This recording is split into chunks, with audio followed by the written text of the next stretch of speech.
This is the new Mercedes GLE, and I know what you're thinking.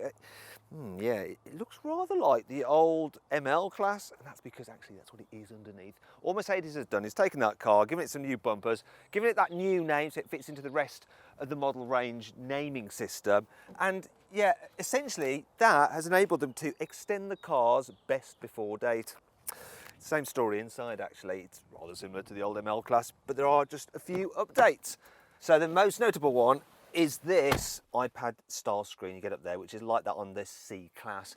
And like the C class though, as standard you get the higher level command navi system.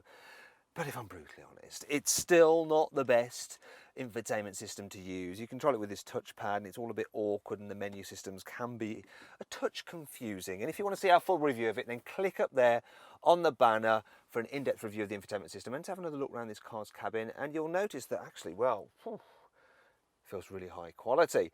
Now this is the AMG line version and it's absolutely loaded with kit. So this car does cost £60,000, right? That's for the car with the 3-litre diesel engine. But look at all this kit. Look at that. I mean, they've had to use the smallest font possible that I can't read it without a magnifying glass. There's that much kit on this car. And it's really nice. It feels expensive. It doesn't quite have the same pizzazz as the new Mercedes E-Class, but it stood the test of time pretty well, this car inside. And it's very, very practical. You've got huge door bins there and a decent sized glove box. Now it's perfect if you want to get one of those super-sized drinks from McDonald's or Burger King, or need to carry a thermos flask, because you've got such large cup holders. The car's really practical in the back seats as well. So there's absolutely loads of knee room, loads of headroom despite that glass roof, big footwells. It's all very spacious. I can even recline the seat backs. Actually, I've got them fully reclined already. There are a few problems though. For instance, well, there's no ski hatch in this particular car, and really there should be. And then there's this middle seat if you need to carry 3. See, you've got a big spacious car, but this middle seat is just so much harder than the other seats. The person who sits here is not going to be very happy for very long.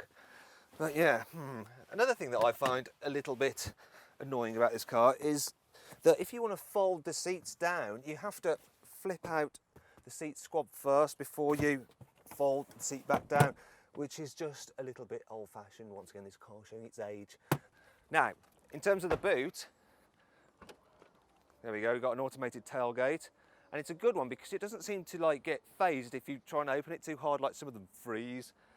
Boot space, there we go. Whoa, look at that. It's absolutely massive. With the seats down, it's especially large, and you have a completely flat load bay as well, if you look down there, and there's no load lip. The only problem I have is this, because this bumper sticks out, you do have to lift stuff over that first before you can slide it into the boot. There are various storage areas. You've got a net there, you've got some cubby space there, and huge underfloor storage as well. It's just a shame that it's not quite big enough to put the parcel shelf under there, though at least this parcel shelf is nice and light and easy to remove. This is one big practical car, and if you want to find out just how much you can fit in the boot of this car, click up there on the banner to watch an in-depth practicality video, and you'll also be able to see how easy it is to fit a child seat in the car, and just what happened when we tried to squeeze 3 people in the back seats. So then, what's the Mercedes GLE like when you hit the road? On the whole, the GLE is a pretty nice car to drive. So like most Mercedes, it's very quiet. Whatever speed you're doing, it's comfy too. Well, especially this version on air suspension. The car on normal suspension can feel a little bit too firm actually. In terms of cornering, well, it does all right, you know. You've got to accept that it's a big old car. It feels like a bit of a tank actually, but it holds onto the corners well enough. It's just that something like a Porsche Cayman will definitely kick its big old ass through the twisty bits. One thing I can't complain about is the new 9-speed gearbox. It's really, really good.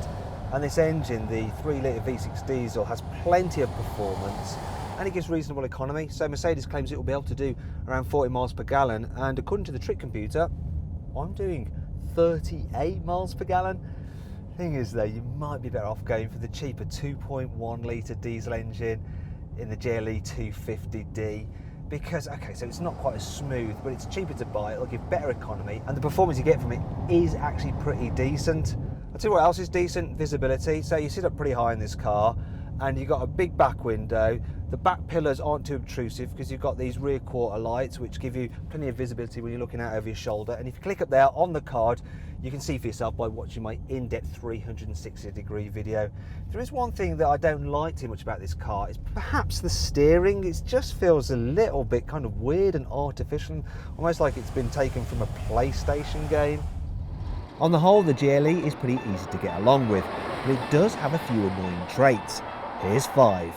This number keypad is like off some old mobile phone. It just shows this car's age. Just look at this horrendously cheap bit of plastic. It has no business being on a car that costs £60,000. Horrible. Oh dear. These exhaust pipes are actually fake. The real exit for the diesel exhaust is there. The 4-cylinder diesel engine is a little bit noisy, so that's a good excuse to treat yourself to this 6-cylinder diesel. The optional running boards will dirty the backs of your trousers as you get out of the car, and yeah, you've paid extra for the privilege. Thankfully, the GLE does have a few features which make up for all this. You can start the car's climate control using a smartphone app, so it's at the right temperature for when you get in it. Today, I've got it set to cool.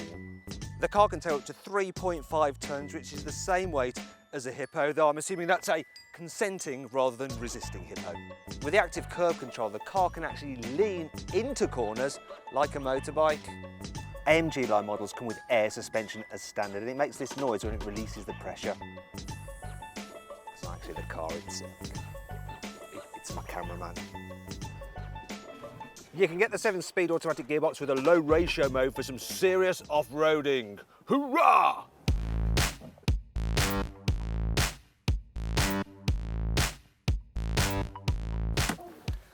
So then, overall, what do I think of the Mercedes GLE? Well, its infotainment system is a bit fiddly to use, and that central rear seat is a touch uncomfortable, but for everyone else, this is a really comfy car to travel in, and it's hugely practical. Now, if you click up there, you can get more information and find out the best deal you can get on a Mercedes GLE at carwow.co.uk.